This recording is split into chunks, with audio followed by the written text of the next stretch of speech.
ಇವತ್ತಿನ ಕರ್ನಾಟಕ ರಾಜ್ಯ ಸರ್ಕಾರದ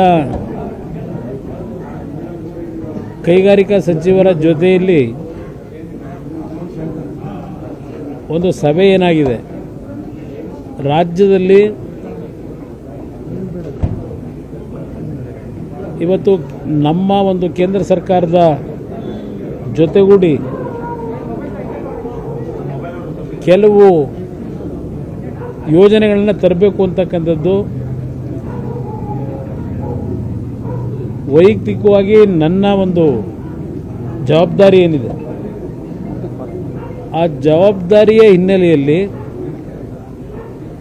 ಮೊನ್ನೆ ದಿನ ನಾನು ಸಚಿವರಿಗೆ ದೂರವಾಣಿ ಕರೆ ಮುಖಾಂತರ ಒಂದು ಸಭೆ ಕರೆಯತಕ್ಕಂಥದ್ದಕ್ಕೆ ಮನವಿ ಮಾಡಿದ್ದೆ. ಅದರ ಹಿನ್ನೆಲೆಯಲ್ಲಿ ಇವತ್ತಿನ ಈ ಸಭೆ ಏರ್ಪಾಡಾದಂಥದ್ದು. ಈ ಸಭೆಯಲ್ಲಿ ರಾಜ್ಯ ಸರ್ಕಾರದ ಸಂಬಂಧಪಟ್ಟಂಥ ಅಧಿಕಾರಿಗಳು ಮತ್ತು ವಿಶೇಷವಾಗಿ ನಾನೇನು ನಮ್ಮ ಒಂದು ಇಲಾಖೆಗೆ ಸಂಬಂಧಪಟ್ಟಂಥ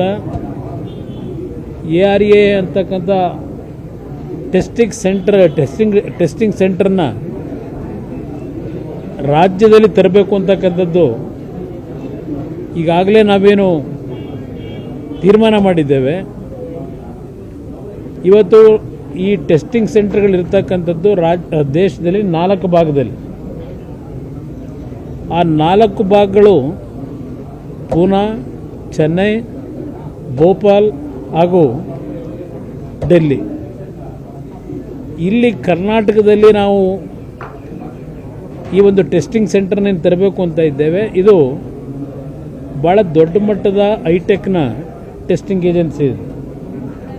ಒಂದು ಇಂಟರ್ನ್ಯಾಷನಲ್ ಸ್ಟ್ಯಾಂಡರ್ಡ್ಗೆ ತೆಗೆದುಕೊಂಡು ಹೋಗ್ತಕ್ಕಂಥ ಒಂದು ಟೆಸ್ಟಿಂಗ್ ಏಜೆನ್ಸಿನ ತರಬೇಕು ಅನ್ನೋದು ನನ್ನ ಉದ್ದೇಶ ಏನಿದೆ, ನಮ್ಮ ಇಲಾಖೆಯ ಉದ್ದೇಶ ಏನಿದೆ. ಗೌರವಾನ್ವಿತ ಪ್ರಧಾನಮಂತ್ರಿಗಳ ಸಹಕಾರ, ಅವರಿಂದ ಪಡೆದಿರತಕ್ಕಂಥ ಒಂದು ಒಪ್ಪಿಗೆಯಿಂದ ರಾಜ್ಯಕ್ಕೆ ಸುಮಾರು ಮೊದಲನೇ ಹಂತದಲ್ಲಿ 750 ಕೋಟಿ ವೆಚ್ಚದಲ್ಲಿ ಈ ಒಂದು ಟೆಸ್ಟಿಂಗ್ ಸೆಂಟರ್ನ ಪ್ರಾರಂಭ ಮಾಡ್ತಕ್ಕಂಥದ್ದು ಮೂಲ ಉದ್ದೇಶ ಇಟ್ಕೊಂಡಿದ್ದೇವೆ. ಈ ಟೆಸ್ಟಿಂಗ್ ಸೆಂಟರ್ ಬರೋದರಿಂದ ಹಲವಾರು ಎಲೆಕ್ಟ್ರಿಕ್ ವೆಹಿಕಲ್ಗಳನ್ನು ತಯಾರು ಮಾಡ್ತಕ್ಕಂಥವ್ರು ಮತ್ತು ಹಲವಾರು ಮ್ಯಾನುಫ್ಯಾಕ್ಚರಿಂಗ್ ಸೆಕ್ಟರ್ನಲ್ಲಿ, ಆಟೋಮೊಬೈಲ್ ಸೆಕ್ಟರ್ನಲ್ಲಿ ತಯಾರು ಮಾಡ್ತಕ್ಕಂಥ ಕಾರ್ಖಾನೆಗಳು ಅವರು ತಯಾರು ಮಾಡಿರ್ತಕ್ಕಂಥದ್ದನ್ನು ಟೆಸ್ಟ್ ಮಾಡ್ತಕ್ಕಂಥದ್ದು ಏನೋ ಒಂದು ಪ್ರತೀತಿ ಇದೆ, ಅಲ್ಲಿಂದ ಸರ್ಟಿಫಿಕೇಟ್ ಪಡಿಬೇಕು. ಆ ಹಿನ್ನೆಲೆಯಲ್ಲಿ ಈ ಒಂದು ARAಯನ್ನು ನಾವು ಸ್ಥಾಪನೆ ಮಾಡ್ತಕ್ಕಂಥ ಭಾಗದ ಸುತ್ತಮುತ್ತ ಒಂದು 500ರಿಂದ 1000 ಎಕರೆವರೆಗೂ ಲ್ಯಾಂಡನ್ನು ನಾವು ಪಡೆದ್ರೆ ಸುಮಾರು 20-25 ಸಾವಿರ ಯುವಕರಿಗೆ ಉದ್ಯೋಗ ದೊರಕತಕ್ಕಂಥದ್ದು. ಇದು ಏನೋ ಒಂದು ಸಣ್ಣದಾಗಿ ಮಂಡ್ಯ ಜಿಲ್ಲೆಯಲ್ಲಿ ನಡೀತಾ ಇದೆಯಲ್ಲ,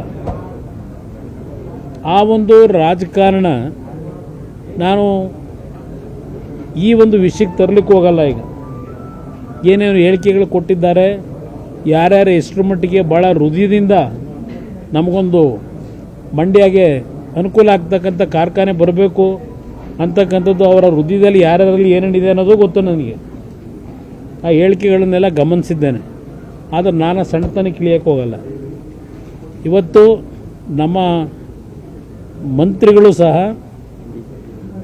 ಬೆಂಗಳೂರು ಸುತ್ತಮುತ್ತವೇ ಮಾಡಿದ್ರು ಒಳ್ಳೇದಲ್ವಾ ಅಂತಕ್ಕಂಥದ್ದನ್ನು ಅವರು ಏನು ಹಲವಾರು ಸ್ಟೇಕ್ ಹೋಲ್ಡರ್ಸ್ಗಳ ಒಂದು ಭಾವನೆಗಳಿದೆ ಅಂತಕ್ಕಂಥದ್ದನ್ನು ಅವರು ಪ್ರಸ್ತಾಪ ಮಾಡಿದ್ರು.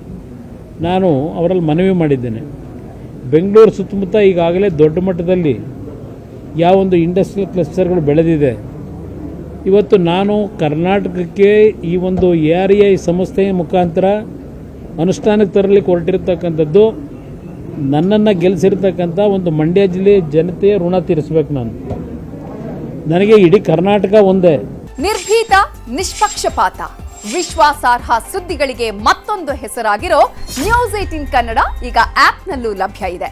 ದಯವಿಟ್ಟು ಇಲ್ಲಿರೋ QR ಕೋಡ್ ಅನ್ನ ಸ್ಕ್ಯಾನ್ ಮಾಡಿಕೊಂಡು ಆಪ್ ಡೌನ್ಲೋಡ್ ಮಾಡೋದಕ್ಕೆ ಮರಿಬೇಡಿ. ನಿಮ್ಮ ಬೆಂಬಲ ಹೀಗೆ ಸದಾ ನಮ್ಮೊಂದಿಗಿರಲಿ. ಧನ್ಯವಾದ.